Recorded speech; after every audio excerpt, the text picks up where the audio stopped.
I want to give a little background on John Berardi. So John has represented some of the biggest brands in the world, worked with some of the biggest names in the world. I kind of refer to John as like the Babe Ruth of nutrition. He's like the guy.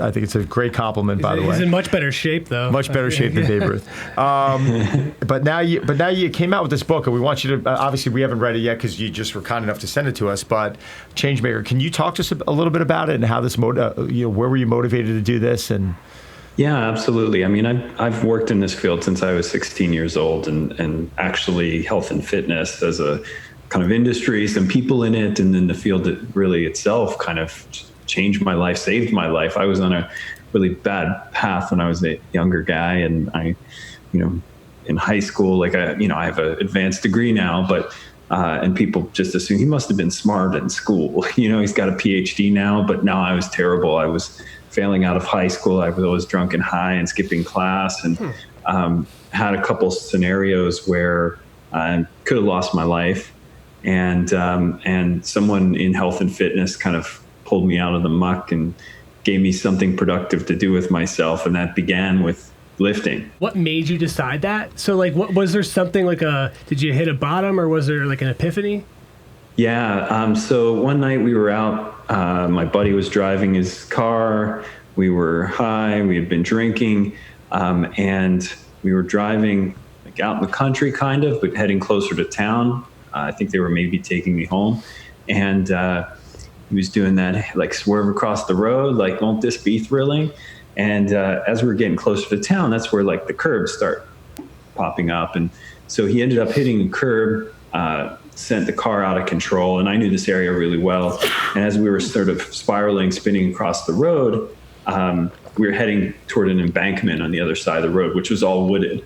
So I instantly was like, we're going to die tonight. We're going to die right now. We're going to hit these trees, probably going, 80 miles an hour. And that's the end. So I was in the back seat. I grabbed my friend Chris, who was my closest friend back then. I pushed him down. I jumped on top of him and just prepared for, the car to crash and whatever was going to happen then. And car landed, and as some kind of miracle, we landed literally between two trees.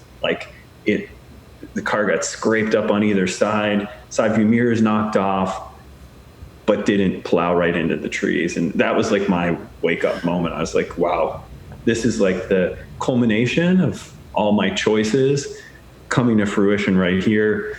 So I helped the guys get the car out of this embankment. And then I just decided to walk home, and I decided I was never going to hang out with these guys again. Later that night, they all got arrested. They put the car on the road. They kept going with their evening. They all got arrested. I walked home, and that was kind of the end for me.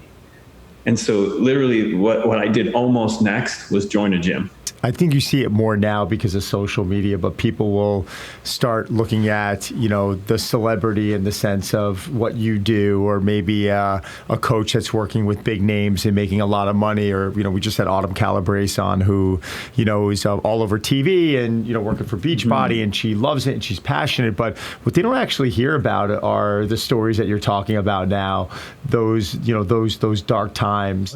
Don said, Don's a 20-year overnight success. It seems like the same. You have to keep chipping away. And do you think the problem is just a lack of patience? A lot of the people I grew up around worked so hard. So hard work isn't sufficient. I saw it all around me. So for me, it really sort of boils down to this kind of combination of, yes, it requires patience. Yes, it requires hard work, but neither of them is sufficient for success. Good strategy, good plan, pointing your arrow in the right direction is what hits the target. We fielded some questions from some of our fans who knew you were coming on, and awesome. There's some specific things that we're going to throw out at you, and a lot of them you've probably answered a million times. So we apologize for asking. Okay. But it's I might have a new answer this time. Amazing, sweet. And it's great. So in no specific order, game changers. I don't watch nutrition infotainment. I love it. Ever. Okay, so people are like, what the hell? Did you see that? What do you think? Don't watch that kind of stuff. And I respect it. What do you think of that? I don't watch them.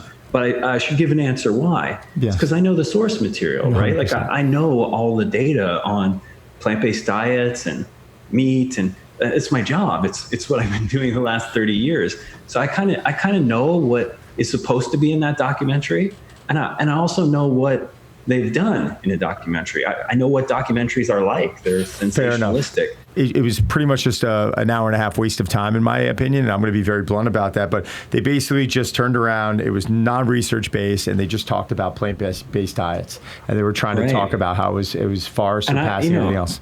So I can answer the question of what do I think of plant-based diets. But here, let me tell you how to spend your time. That's the question we had. Yeah. Like, watch a great movie or some stand-up comedy. It's way more entertaining. You know what I mean? Like, that's how you spend. I got 4 kids. There's a narrow window, maybe a couple days a week, where I get like an hour. I get to watch something. I'm going to watch some documentary on nutrition? I watch it. No. I watch it on a plane. I was bored. And last night, to be honest with you, with my 11-year-old, I watched Die Hard 1. Nice. And it was the first time he ever saw it, and we were dying. Great. We loved it. He wanted to repeat some of the lines, and I wouldn't let him. We can move on. We can move on from the question. Yeah, because that's what he was trying to say. And he kept going. I'm like, you're not saying it. In a nutshell, plant-based diets for our followers who do not know anywhere near what you know, but can you just quickly go into your opinion on that? Well, but I also want to, before you start, it's also because these new meat studies, have come out. One says now, you can eat as much meat as you want, or I'm paraphrasing because people are confused. But yeah, and then people are like, well, I thought you were supposed to eat it in moderation, so should I just be eating all plants? So I think there's a ton of confusion out right now as to what is something that can be sustainable and that you should, continue with in terms of like your meal plans. What's the best car? You guys tell me, what's the best car? Probably the Batmobile. There you go. Perfect. You got it. I get what you're saying. It's a dumb question, right? It's a bad question. What's the best car? What's the best exercise? Right. What's the best workout? What's the best haircut? What's the best diet? I say restaurant. There you go. What's the best restaurant? They're all the same kind of question. They're meaningless and useless because there is no answer. Yeah. Right? The best diet is the one that you enjoy. It's a personal preference. The one that produces a result in you, which all of them can do. When you know what people who study the human body know, you know that it's plastic. Plastics means changeable, adaptable, right? So I know that if I do biceps curls, my biceps are going to get stronger and grow because they're plastic, they're adaptable, right? I give them a different stimulus and they adapt again. I stop training and they get smaller and weaker because they adapt again. It's what keeps us alive. I know if I do meditation, my brain changes, right? Because it's plastic as well. The body adapts to any type of eating. So you could do all meat, right? And as long as you do it well designed, okay, and you make sure you're not missing a bunch of crucial nutrients, and it's harder to do if you do any one thing. But you can still do it that way intelligently. That could work fine. All plants, same. That could work fine. All sorts of systems upregulate in the body and downregulate to adapt to whatever style of eating that you're going to have. When someone's asking me for an opinion and they're really confused, don't you feel like sometimes you're doing them an injustice by giving them that answer and not just saying, you know what, me personally, this is what I eat, this is what works for me. Sometimes, Zach, you have specific reasons why you don't want to have humane reasons why you don't want to touch animals, and I respect that. But do you truly believe what you said, or do you believe deep down inside that if everyone did eat a balanced diet the way that you eat, they would be better off? I don't know if I'm just coming up with an it depends answer here or not. So maybe I should actually speak to the principles, though. The principles are you have to get enough protein no matter where you get it from. If you don't, you're in trouble, right? If you're training hard, then you probably should shoot for around 1 gram per pound.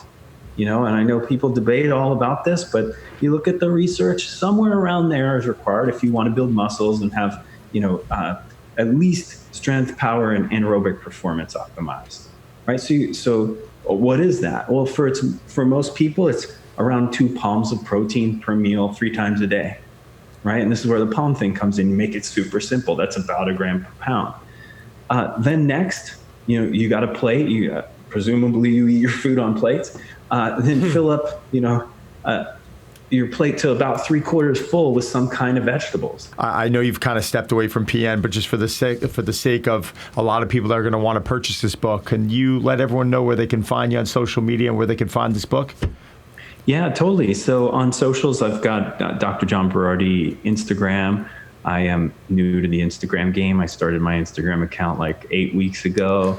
I'm up to 11,000 followers. Come join the All party. right. And I follow. I'm like Dr. John Berardi. So I post on Instagram and Facebook regularly. Also, I just launched johnberardi.com. You know, for years people found me through Precision Nutrition, but johnberardi.com is up now, and it's got all the projects that I'm working on and things that I've done in my career, in case people are curious and can jump off from there. But also, if people come visit me there, they can actually download a free sample of the book. I put a couple chapters from Changemaker available for download on the site, as well as a bunch of other cool bonuses. Again, man, I've been hearing your name for, it seems like decades at this point, and you got an amazing reputation. It's so great to finally be able to meet you, and thanks for coming on.